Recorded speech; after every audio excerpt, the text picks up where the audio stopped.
कहानी की शुरुआत एक बेहद ही खतरनाक जंगल से होती है, जहां हमारा मेन कैरेक्टर लियो अपने खोए हुए बेटे की तलाश में पूरे जंगल में भटक रहा था। तभी अचानक उसे पास से किसी की चीख सुनाई दी। जैसे ही वो बंदूक उठाकर आवाज की तरफ बढ़ा, तभी उसे सामने कुछ भालू के बच्चे दिखाई दिए। इससे पहले कि वो खतरे को भांप पाता, तभी अचानक पीछे से एक विशाल भालू पूरी रफ्तार से उस पर टूट पड़ा।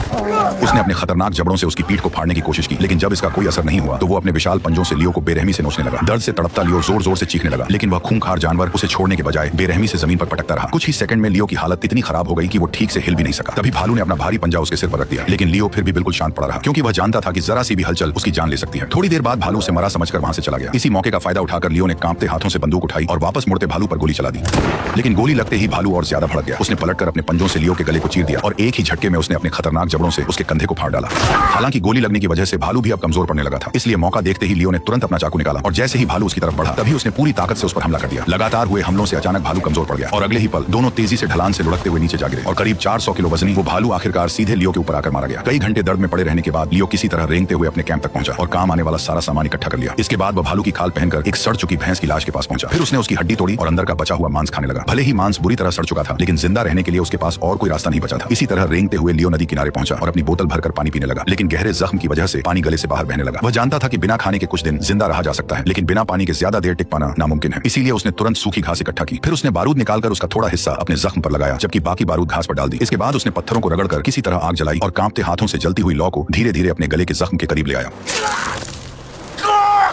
अचानक लियो दर्द से बेहोश हो गया। पेड़ पर बैठा कौवा जो नदी किनारे पड़े लियो को देखकर दावत की उम्मीद कर रहा था, खुद उसका रात का भोजन बन गया। हालांकि इतने से खाने से उसका पेट भरने वाला नहीं था, इसलिए भूख शांत करने के लिए वो भेड़ बकरियों की तरह पत्थरों के बीच से घास की जड़ें निकालकर खाने लगा। तभी अचानक पीछे से हलचल हुई और उसने हिरणों के एक झुंड को नदी पार करते देखा, लेकिन बिना बंदूक के वह कुछ नहीं कर सकता था। आदत से मजबूर होकर उसने लकड़ी की एक छड़ी उठाई और उसे बंदूक की तरफ पकड़कर ट्रिगर दबाने का नाटक करने लगा। कुछ देर बाद जब लियो एक चट्टान पर अपना नाम लिख रहा था, तभी अचानक उसे घोड़ों की आवाज सुनाई दी। जैसे ही उसने ऊपर देखा, तभी उसे समझ आ गया कि वे दुश्मन कबीले के लोग हैं जो जंगल में उसके कबीले के लोगों का शिकार करने के लिए घूम रहे हैं। लियो तुरंत समझ गया कि अगर वह उनके हाथ लग गया तो वे उसे जिंदा नहीं छोड़ेंगे। इसीलिए वह चुपचाप पीछे हटता हुआ एक बड़ी चट्टान के पीछे जाकर छिप गया। लेकिन तभी पानी पीने आए एक आदिवासी की नजर आखिरकार उस पर पड़ गई। पकड़े जाने के डर से लियो तुरंत नदी में कूद पड़ा और तैरकर उनसे दूर भागने लगा। लेकिन वे लोग उसे इतनी आसानी से छोड़ने वाले नहीं थे। उन्होंने ऊपर से उस पर तीरों की बारिश शुरू कर दी। हालांकि सही समय पर लियो ने अपना सिर पानी के अंदर डुबो लिया। बहते पानी के बीच अचानक उसे अपने बेटे की याद आई। जिस बेटे को ढूंढने के लिए वह इस खतरनाक जंगल में आया था, वह असल में अब जिंदा नहीं था, क्योंकि उसके ही एक खास दोस्त ने सिर्फ $300 के लिए उसके बेटे को बेरहमी से मार डाला था। और अब लियो उसी आदमी से बदला लेने के लिए इस जंगल में भटक रहा था, लेकिन फिलहाल उसकी खुद की जान खतरे में थी। तभी अचानक उसे एहसास हुआ कि बहता पानी उसे दुश्मन कबीले से काफी दूर ले आया है। मौत के मुंह से निकलने के बाद आखिरकार लियो ने नदी में बहती एक लकड़ी को पकड़ लिया। कुछ देर बाद वह बड़ी मुश्किल से उस सड़ी हुई लकड़ी के सहारे नदी के किनारे तक पहुंच गया। बर्फ जैसी ठंडी हवा में उसका पूरा शरीर कांप रहा था, लेकिन राहत की बात यह थी कि वह अभी तक जिंदा था। जब उसने कपड़े हटाए तब उसने देखा कि अब उसके जख्म सड़ने शुरू हो चुके हैं, लेकिन जिंदा रहने के लिए उसे हर हाल में आगे बढ़ना था। इसलिए वह सीधे नदी के अंदर उतर गया। एक एक्सपर्ट शिकारी होने की वजह से उसने मछली पकड़ने के लिए पानी में पत्थरों से जाल जैसा घेरा बना दिया। कुछ देर बाद एक मछली उसमें फंस गई, लेकिन भूख इतनी ज्यादा थी कि लियो उसे पकाने की बजाय कच्चा ही खाने लगा। तभी उसे किनारे से किसी चीज की आवाज आई। वह बड़ी मुश्किल से मिट्टी के छोटे टीले को पार करके आगे पहुंचा और वहां का नजारा देखकर उसकी आंखें खुली की खुली रह गई। हजारों जंगली भैंसें बर्फीले मैदान में एक साथ दौड़ रही थी। उन जंगली भैंसों में से एक को भेड़ियों के झुंड ने चारों तरफ से घेर रखा था, लेकिन हैरानी की बात यह थी कि आसपास मौजूद हजारों भैंसों में से कोई भी उसे बचाने आगे नहीं आया। लियो वहीं छिपकर रात होने का इंतजार करता रहा ताकि भेड़ियों के छोड़े हुए शिकार से कुछ खा सके, लेकिन उससे पहले ही कोई और वहां पहुंच चुका था। उसने दूर से देखा कि दुश्मन कबीले का एक आदमी मशाल दिखाकर भेड़ियों को भगा रहा था। अब वह शिकार पूरी तरह उसी आदमी का हो चुका था, लेकिन भूख से बेहाल लियो ने बड़ा जोखिम उठाने का फैसला किया। वह धीरे धीरे उस आदमी की तरफ बढ़ने लगा। उधर वह आदमी कच्चा मांस ऐसे खा रहा था जैसे कई दिनों से भूखा हो। जैसे ही उसने लियो को अपनी तरफ आते देखा, तभी उसने तुरंत अपने धनुष बाण निकाल ली। यह देखकर लियो दोनों हाथ उठाकर घुटनों के बल बैठ गया ताकि सामने वाला समझ जाए कि उसका कोई बुरा इरादा नहीं है। इसके बाद वह जमीन पर लेटकर उसे खाने की भीख मांगने लगा। कुछ पल उसे गौर से देखने के बाद जब उस इंडियन को यकीन हो गया कि लियो से उसे कोई खतरा नहीं है, तब उसने धीरे धीरे अपना धनुष नीचे कर लिया। लेकिन उसने तुरंत लियो को खाना नहीं दिया। वह खुद आराम से बैठकर मांस खाने लगा। उधर लियो बार बार इशारों में उसे समझाने की कोशिश कर रहा था कि वह कई दिनों से भूखा है। आखिरकार उसकी हालत देखकर आदिवासी ने मांस का एक टुकड़ा उसकी तरफ फेंक दिया। भूख से बेहाल लियो उसे किसी भूखे जानवर की तरह तुरंत खाने लगा। कई दिनों बाद पेट भरकर खाना खाने के बाद लियो को वहीं गहरी नींद आ गई। अगली सुबह उस आदमी की नजर लियो के सड़े हुए जख्मों पर पड़ी। तब लियो ने इशारों में अपनी पूरी आपबीती सुनाई और भालू का पंजा दिखाकर यह भी साबित किया कि वह झूठ नहीं बोल रहा। इतने गहरे घाव और भालू का पंजा देखकर आखिरकार उस आदमी को उसकी बातों पर यकीन हो गया। इसके बाद लियो आदमी के चित कबरे घोड़े पर सवार होकर दक्षिण दिशा की ओर बढ़ने लगे। उधर फिट्स, जिसने बेरहमी से लियो के बेटे को मारा था, अपनी जान बचाने के लिए लगातार जंगल में भटकता हुआ दक्षिण दिशा की तरफ ही बढ़ रहा था। इसी बीच लियो और वह आदमी काफी दूर चलने के बाद एक सूखे पेड़ के नीचे कुछ देर रुककर आराम करने लगे। दोनों आसमान से गिरती बर्फ को जीभ से पकड़ने की कोशिश कर रहे थे। उस पल उन्हें देखकर ऐसा लग रहा था जैसे उनकी सारी परेशानियां कुछ देर के लिए गायब हो चुकी हैं। कुछ ही समय में वह इंडियन आदमी भी लियो को पूरी तरह अपना मान चुका था, लेकिन आगे का रास्ता आसान नहीं था, क्योंकि सफर के दौरान उन्हें अचानक एक भयानक बर्फीले तूफान का सामना करना पड़ा। ऐसे में इंडियन आदमी खुद आगे चलकर रास्ता दिखाने लगा लगा, जबकि घायल लियो को उसने घोड़े पर बैठा दिया। लेकिन बढ़ती कमजोरी की वजह से लियो अचानक घोड़े से नीचे गिर पड़ा। दरअसल उसे तेज बुखार चढ़ चुका था। यह देखकर आदमी ने तुरंत पेड़ काटकर तंबू बनाया, आग जलाकर पत्थरों को गर्म किया और जख्मों पर जड़ी बूटियां लगा दी। गर्म पत्थरों की वजह से बर्फ पिघलने लगी और चारों तरफ गर्म भाप फैल गई। आखिर में उसने लियो को पूरी तरह ढक दिया ताकि उसका शरीर गर्म रह सके। जब सुबह उसकी आंख खुली तब तक बर्फीला तूफान थम चुका था और बुखार उतरने के बाद वह पहले से काफी ठीक महसूस कर रहा था। लेकिन वह इंडियन आदमी अब कहीं दिखाई नहीं दे रहा था। हालांकि वह जाते वक्त लियो के लिए खाना पानी छोड़ गया था। लियो अच्छी तरह जानता था कि वह आदमी उसके लिए किसी फरिश्ते से कम नहीं था, क्योंकि उसी की वजह से आज वह जिंदा था। लेकिन कुछ ही दूर चलते ही लियो के कदम अचानक रुक गए। उसने देखा कि उसी इंडियन आदमी को किसी ने बेरहमी से पेड़ पर जिंदा लटका दिया था। उसकी छाती पर एक लकड़ी की तख्ती टंगी थी जिस पर फ्रेंच भाषा में कुछ लिखा हुआ था। अब यह समझना मुश्किल नहीं था कि उसके साथ यह बेरहमी किसने की थी। दरअसल वह फ्रेंच कबीला था जो अपने नीचे वाले कबीलों के लोगों को जिंदा नहीं छोड़ता था। थोड़ी दूर आगे बढ़ते ही लियो को उन्हीं फ्रेंच शिकारियों का कैंप दिखाई दिया। वे लोग आराम से आग के सामने बैठकर गर्म सूप पीते हुए हंसी मजाक कर रहे थे। उसी जगह लियो को एक इंडियन लड़की भी दिखाई दी जिसे इस कबीले के लोगों ने किडनैप कर रखा था। लियो ने तुरंत उसकी मदद करने का फैसला किया, लेकिन रात होने तक वह छिपकर इंतजार करता रहा। रात होते ही वह चोरी छिपे कैंप के अंदर घुसा ताकि चितकबरे घोड़े के साथ लड़की को लेकर वहां से भाग सके। लेकिन तभी एक फ्रेंच आदमी उस इंडियन लड़की को घसीटते हुए उसी तरफ आने लगा। यह देखकर लियो तुरंत घोड़े के पीछे छिप गया और चुपचाप सब देखने लगा। तभी उसे समझ आया कि वे लोग उस लड़की को सिर्फ अपनी हवस मिटाने के लिए इस्तेमाल कर रहे थे। लियो धीरे धीरे रेंगते हुए आगे बढ़ा और बिना कोई आवाज किए उसकी बंदूक उठा ली। अगले ही पल उसने बंदूक सीधे उस फ्रांसीसी के सिर पर तान दी। इसके बाद लियो ने बिना देर किए घोड़े की रस्सी खोल दी। लेकिन तभी पास में खड़ा एक काला घोड़ा अचानक जोर से चिल्ला पड़ा। उस आवाज से फ्रेंच लोग तुरंत सतर्क हो गए। वे हथियार उठाकर तेजी से उसकी तरफ बढ़ने लगे। खतरा बेहद पास आता देख लियो ने बिना देर किए फायरिंग शुरू कर दी, जिससे पूरे कबीले में हड़कंप मच गया। इसी मौके का फायदा उठाकर लियो और लड़की अलग अलग दिशा में भाग निकले। काफी दूर पहुंचने के बाद लियो ने पहली बार राहत की सांस ली। रात होते ही लियो आग के पास लेट गया और बंदूक को सीने से लगाए वहीं सो गया। लेकिन उसे जरा भी अंदाजा नहीं था कि अगली सुबह कुछ इंडियन लोग उसी लड़की को खोजते हुए उसकी तरफ बढ़ रहे थे। जैसे ही लियो आधी नींद में आंखें खोलकर उठा तभी अचानक एक तीर तेजी से उसकी तरफ आकर लगा। जब लियो ने देखा कि इंडियन लोग उस पर हमला करने आ रहे हैं तभी उसने तुरंत अपना सामान समेटा और तेजी से भागकर घोड़े पर चढ़ गया। वह पूरी ताकत से भागने लगा, लेकिन वे लोग लगातार उसका पीछा कर रहे थे। लियो ने पीछे मुड़कर कई बार फायरिंग की ताकि उन्हें रोक सके, लेकिन वह अकेला उन सभी का सामना नहीं कर सकता था। तभी अचानक सामने एक गहरी खाई आ गई और अगले ही पल लियो अपने घोड़े के साथ हजारों फीट नीचे जा गिरा।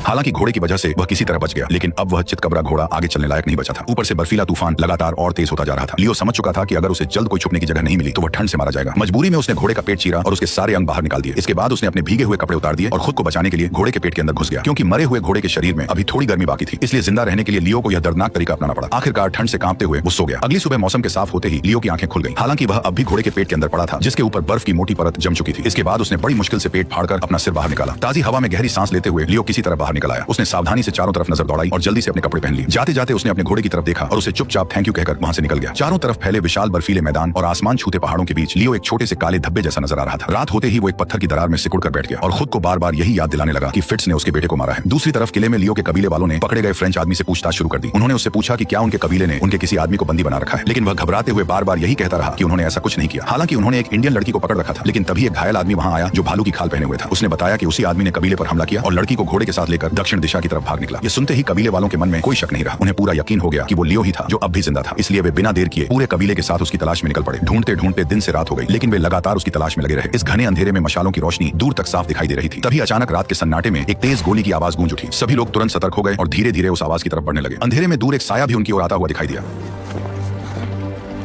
जैसे ही लियो उनके सामने आया सभी लोग एक पल के लिए पूरी तरह चौंक गए। उन्हें अपनी आंखों पर यकीन नहीं हो रहा था कि लियो इस खतरनाक जंगल में अब भी जिंदा है। सरदार तुरंत घोड़े से उतरा और लियो को जल्द से जल्द कबीले ले आया। वहां पहुंचते ही उसके घावों की मरहम पट्टी की गई। इसी बीच लियो को एक और चौंकाने वाली खबर मिली कि उसके बेटे का हत्यारा फिट्स कबीला छोड़कर टेक्सास की तरफ भाग चुका है। यह सुनते ही लियो का गुस्सा फिर से भड़क उठा। वह बिना एक पल गवाए सरदार के साथ घोड़े पर सवार होकर फिट्स को ढूंढने के लिए निकल पड़ा। घने बर्फीले मैदान को पार करते हुए उन्हें घोड़े के पैरों के निशान दिखाई दिए। लियो ने तुरंत पहचान लिया कि यह निशान फिट्स के घोड़े के ही हैं। इसके बाद वे उन्हीं निशानों के सहारे आगे बढ़ने लगे। वे दिन भर उसका पीछा करते रहे, लेकिन जब रात को आगे बढ़ना मुश्किल हो गया तब दोनों ने वहीं आग जलाकर रात गुजारने का फैसला किया। अगले दिन वे फिर से आगे बढ़े और एक घने जंगल में पहुंच गए। वहां लियो को हल्की धुएं की गंध महसूस हुई। उसने सरदार को ईस्ट की ओर भेज दिया, जबकि वह खुद वेस्ट की तरफ से ऊपर चढ़ने लगा। दोनों ने अलग अलग रास्तों से खोज शुरू कर दी। थोड़ी दूरी तय करने के बाद लियो अचानक रुक गया। उसे कुछ गड़बड़ महसूस हुई। वह तुरंत घोड़े से उतरा और बंदूक हाथ में लेकर सावधानी से आगे बढ़ने लगा। कुछ ही कदम आगे उसे जली हुई लकड़ी की राख दिखाई दी, लेकिन आसपास कोई इंसान नहीं था। उधर सरदार खुले इलाके में आगे बढ़ रहा था। इसी बीच पत्थरों के पीछे से अचानक एक जाना पहचाना चेहरा बाहर निकला और उसने तुरंत सरदार पर बंदूक तान दी। अपनी जान खतरे में देखकर सरदार ने धीरे धीरे अपनी बंदूक निकालने की कोशिश की, लेकिन अगले ही पल जैसे ही गोली की आवाज गूंजी लियो तेजी से घोड़े पर सवार होकर सरदार की तरफ भागा। लेकिन जब तक वह वहां पहुंचा तब सरदार बर्फ पर मरा पड़ा था और गोली ने उसकी खोपड़ी के चिथड़े कर दिए थे। उसी समय दूर से जोरदार धमाके की आवाज आई और लियो ने देखा कि बर्फ का एक बड़ा हिस्सा नीचे खिसक रहा था। इस नजारे को देखकर उसे समझ आ गया कि फिट्स किस ओर भागा होगा। फिर वह सरदार के बॉडी को साथ लेकर पहाड़ की ओर बढ़ने लगा। कुछ दूरी पर एक घाटी पर पहुंचकर उसने एक पेड़ की टहनी काटी और आगे बढ़ता रहा। अब वह पूरी तरह खुले और खाली बर्फीले इलाके में था जहां छिपने की कोई जगह नहीं थी। तभी अचानक फिट्स ने उस पर बंदूक तान दी।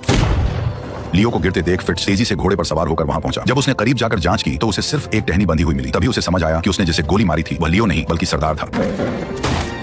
गोली लगने के बाद फिट्स किसी तरह अपनी जान बचाकर जंगल की ओर भागने लगा। लियो गुस्से में दहाड़ते हुए बंदूक लेकर उसके पीछे दौड़ पड़ा। थोड़ी ही देर में फिट्स अचानक कहीं ओझल हो गया, लेकिन इस बार लियो उसे इतनी आसानी से छोड़ने वाला नहीं था। वो सावधानी से आगे बढ़ते हुए एक घने जंगल में पहुंच गया। उधर फिट्स पास ही एक पेड़ के पीछे छिपा हुआ था और गोली चलाने का सही मौका ढूंढ रहा था। हालांकि घने कोहरे की वजह से सब कुछ धुंधला दिख रहा था, लेकिन फिर भी फिट्स लियो से छुप नहीं सका। अगले ही पल उसने पीछे से हमला करने की कोशिश की, लेकिन लियो किसी तरह बच गया। निशाना चूकते ही फिट्स अपनी जान बचाकर भागने लगा। उसी समय लियो ने उस पर बंदूक तान दी। अचानक उसकी गोली भी मिस हो गई, जिससे दोनों के बीच जानलेवा दौड़ शुरू हो गई। फिट्स जान बचाने के लिए ऊंचाई की तरफ चढ़ने लगा, लेकिन लियो आज उसे छोड़ने के मूड में नहीं था। तभी अचानक भागते भागते फिट्स का पैर फिसला और वह नीचे जा गिरा और पीछे से लियो भी फिसलते हुए करीब आ गया। घायल फिट्स अब समझ चुका था कि भागना बेकार है, क्योंकि चाहे वह कहीं भी जाए लियो अब उसका पीछा नहीं छोड़ेगा। कुछ ही देर में दोनों आमने सामने आ गए। फिट्स ने अपनी गलती समझाने की कोशिश की, लेकिन लियो का जवाब साफ था कि तुमने मेरे बेटे को मारा है, इसलिए अब तुम जिंदा नहीं बचोगे। ये सुनकर फिट्स ने कहा कि मुझे जान दो, बदले में मैं तुम्हें $300 में से $150 दे दूंगा। ये सुनते ही लियो का गुस्सा और भड़क गया। वह कुल्हाड़ी लेकर उस पर टूट पड़ा और एक ही बार में फिट्स की उंगलियां काट दी।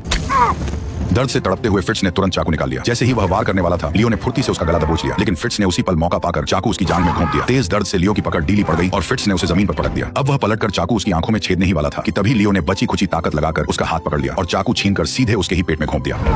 हालांकि फिट्स अब भी नहीं रुका। उसने जोरदार लात मारकर लियो को पीछे धकेला और उसी चाकू से उसके हाथ पर वार कर दिया। दर्द के बीच लियो ने फिर कुल्हाड़ी से जवाबी हमला किया और उसे घायल कर दिया। इसके बाद वह चाकू लेकर उसकी तरफ बढ़ा और पैर पर वार करते हुए उसका गला दबोच लिया। जब फिट्स को लगा कि उसका मरना तय है, तभी उसने कहा कि मुझे मारने से तुम्हें क्या मिलेगा? क्या इससे तुम्हारा बेटा वापस आ जाएगा? फिट्स की बातें सुनकर लियो की आंखों में एक खालीपन सा छा गया। तभी उसे सामने से घोड़ों की आवाजें सुनाई दी और नदी के उस पार कुछ इंडियन लोग उनकी तरफ बढ़ते दिखाई दिए। उन्हें देखकर लियो को अपनी मरी हुई पत्नी का वह सपना याद आ गया जो उसने पहले देखा था। उसी पल उसे जैसे सब कुछ समझ आ गया। उसने तुरंत फिट्स को पकड़कर सीधे नदी में फेंक दिया, लेकिन इंडियन लोगों ने उसे बहने नहीं दिया, बल्कि तुरंत पकड़कर किनारे पर खींच लिया। फिट्स की दर्द भरी चीखों के बीच कबीले के मुखिया ने उसे वहीं खत्म कर दिया। इसके बाद पूरा कबीला नदी पार करके लियो के सामने आ गया, लेकिन उन्होंने उसे कोई नुकसान नहीं पहुंचाया, क्योंकि जिस लड़की को लियो ने पहले बचाया था वही उस मुखिया की बेटी थी। अब लियो के मन में कोई बदला नहीं बचा था, लेकिन अब वह पूरी तरह उलझन में था कि आगे वह यहाँ अकेला क्या करेगा। तभी उसे अपनी पत्नी दिखाई दी जो उसके सामने खड़ी मुस्कुरा रही थी। उस मुस्कान को देखकर लियो को समझ आ गया कि उसका सफर यहीं खत्म हो चुका है। ठीक उसी तरह जैसे जसकीरत आखिरी पल में मुड़कर कैमरे की तरफ देखता है, बिल्कुल वैसे ही लियो भी आखिरी बार कैमरे की तरफ देखता है और सभी से अलविदा ले लेता है।